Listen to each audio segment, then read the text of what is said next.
Hello everybody, this is Elliot from ETJ English and it's so good to see you.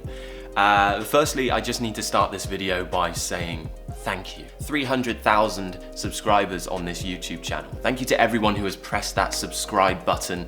Those of you who pressed it 3 or 4 years ago and those of you who are subscribing now and watching the old videos. Thank you to everyone. I won't do a big Oscars speech. Let's save the speech for when we reach 1 million subscribers, right?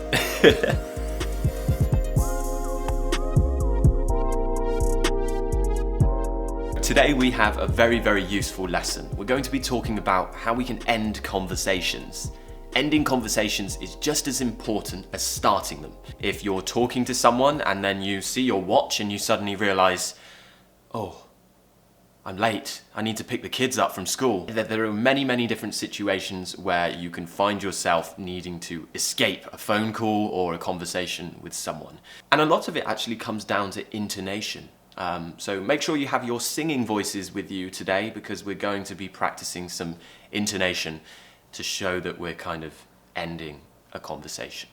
Let's start with 3 or 4 kind of really useful words which can end a conversation or begin the end. The first thing you need to do is look for the gaps. You can't just interrupt someone while they're talking and say, I need to go. You have to wait for the gaps if you want to be polite. So you have to wait until that person has left a pause in their speech, or if they've kind of finished talking about something in particular. Or maybe you've just reached an awkward silence and you need to say goodbye now.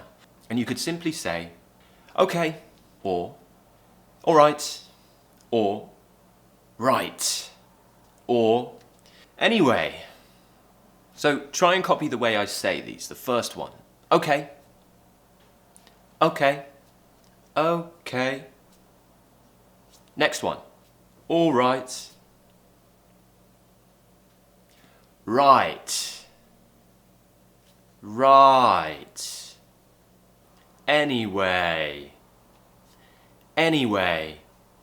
It's very hard to explain with the hands. Intonation is a lot easier to explain when you have a whiteboard, which is why I created an online course. So using these words in these ways are kind of ways of asserting our authority. It's a way of us saying, I'm in here now, I'm speaking, and it's time to say goodbye. Time for me to end this conversation. So we just use a simple word to begin the goodbye. The listener, especially if they're a native, will know when you do this. They will definitely 100% know that you're ready to go because it's the way that you say it, it's the fact that you're just filling a gap by saying one of these words in a particular tone. It's like saying, time to go. Then we need to follow up. So I need you to think about a few things. Is this someone that you're very close with? Is this someone that you see often? If it's someone that you see quite a lot, maybe you're seeing them next week, or you're calling them next week. Or you could simply say, okay, well, I'll call you next week. Or, all right, well, we'll catch up next week.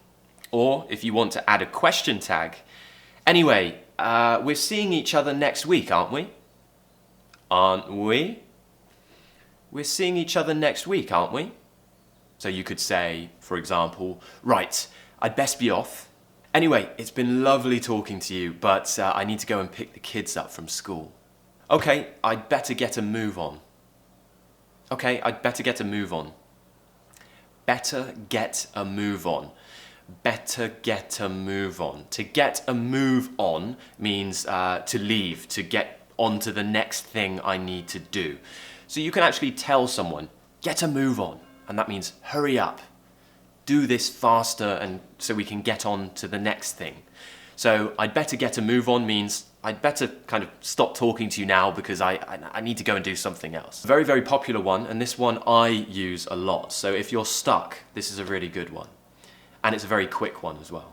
Anyway, I won't keep you. Anyway, I won't keep you.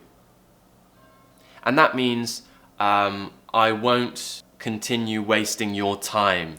It's kind of like a polite way of ending a conversation because it's like a way of saying, I won't waste your time any longer. I won't keep you to myself for any longer because you probably have other people to see or talk to. And that's how it works. We push a word in there to say that we're going to say goodbye. We then follow it up with a polite statement that we need to go to the gym or do something, or that we will speak to them next week or tomorrow or call them later, or maybe we just need to say, I need to get going, I have things to do. So we don't even have to explain what we're going to do. We could just say, I'd better get a move on, or I won't keep you. Meaning we're in a rush, we need to go. So I hope that kind of helps. It sounds very simple when it's explained by a teacher, but it is actually very complicated. But if you copy my tone, you copy the way I speak, I promise you it will become easier to say goodbye and end conversations with people. Anyway, I hope this lesson helped you today. We will be returning with a pronunciation lesson next week. If you're looking for longer, more detailed lessons with downloadable files and you want to voice message me on WhatsApp whenever you want for advice and feedback, you can join my pronunciation course at etjenglish.com. The link is just below. I can't wait to meet those of you who do join and to help you achieve your pronunciation goals. Anyway guys, I won't keep you. Cheers, bye.